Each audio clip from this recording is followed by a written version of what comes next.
Telebista berri bat. Hamaika du izena. Hamaika telebista ikusgai da dagoeneko. Aurrerantzean, Arabako, Bizkaiko eta Gipuzkoako etxe gehienetan ikusi ahal izango da Euskal Telen bidez.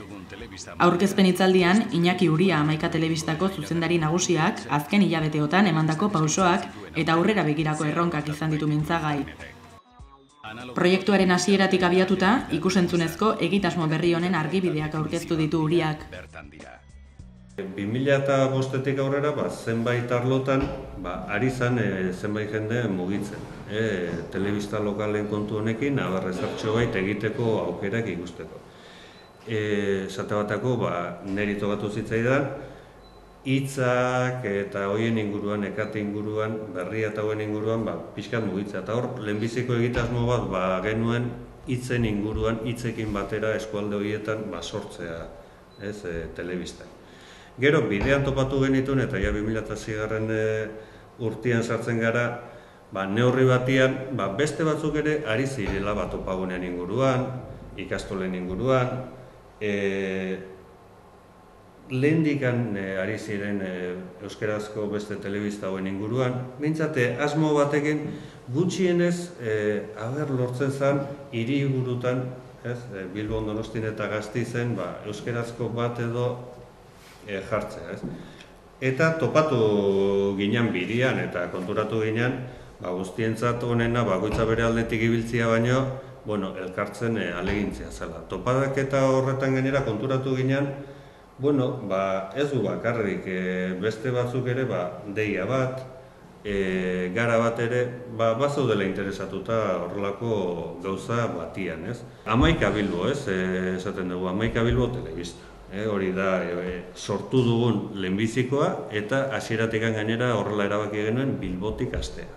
Proiektu hau, 15ko sare hori osatzea Bilbotik abiatzea. Hori zen hasieratik gure asmoa, zergatik Euskaldunon hiribururik handiena dugulako hau, Euskaldun eta ia Euskaldun konzentraziorik handiena hemen daulako, Euskaldungoa bestela baita ere inguru hontan askotan oso sakabanatua bizirelako, eta horrelako tresna bat iruditzen zaigulako oso baliagarri gerta daitekela biltzeko eta euskaldunak bisible bihurtzeko Bilbo batian. Hurrengo erronka Bilbo martxan jartzea eta gero izango da sarea martxan ipintzea. Bilbo eta gero zer etorreko dira Donosti eta Gasteiz. Donostikoa eta Gasteizkoa. Horiek izango dira lehenbizi hiriburuak, eta ondoren hurrengo etapa batian, Irungoa, Getxokoa, Durangaldekoa, Eibarkoa, Barakaldokoa, eta azkenik txikienak edo ditugunak, Laudiokoa eta Mungiakoa.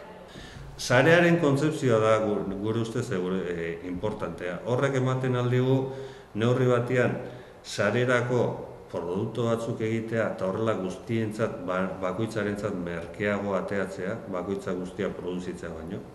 Eta bakoitzak berean ahalik eta gutxiena egitea. Informazio lokalakin edo lotura baino minimo batzuta. Hizkuntza izan da hasieratik gure kezka nagusia eta eskualde bakoitzean hori izan da saioa, gero eta telebista gehiago dauden garaian, bintzat euskerazko beste aukera bat ipintzea. Gu honekin hasi ginean, ETBk ere 3. katea jarri zuen martxan, eta bintzat lehen bakarra baldin bat zegoen, orain Bilbon bintzat 3 ikusteko aukera hongo da. Eta gero telebista edukiekin asmatzea.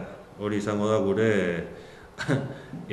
erronkarik nagusienetako bat, eta horretan formatu eta horrelako gauzetan ausartu inbar gara, ausar semarrak izan, tokikotasunarekin asmatu, nahiz eta toki batzutan errezagoa den, Tolosa batian errezagoa da tokikotasuna zer dan asmatzia, Bilbo batian baino.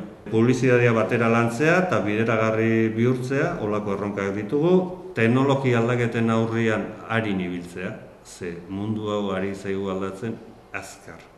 Guen digitalian sartzen nahi gara, baina baita ere telebista eta interneten arteko integrazioa bertan dago, mugiko horrerako gero eta gehiago ari dira gauzak egiten, definizio handiko telebista eta gauzak azkar eta harin mugitzen diatarren hortan. Eta orduan, hor behintzat aritzea eta ibiltzea, ez. Nola ikusi Bilboko 11 Bilbo Telebista? Behar da seinalea, hori da behar da lehenbiziko gauza, eta hemen behintzat badago. 23. kanalean, 4 telebista ikusteko aukera badago.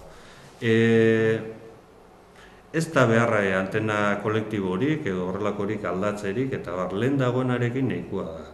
Hor behar den gauza bakarra da, antenan amplifikadore bat ipini behar da telebista lokal hauek ikusteko. Eta gero etxean behar duzuna da telebista izatea ia preparatua digitala ikusteko edo dekodifikadore bat ipintzea. Hori da behar dena LTD bidez ikusteko. Eta hemendik aurrera Euskaltelen bidez, hasieran esan dizudan bezala. Gaurtik aurrera ia Euskaltelen zerbitzu digitalian ikusi ahal izango da.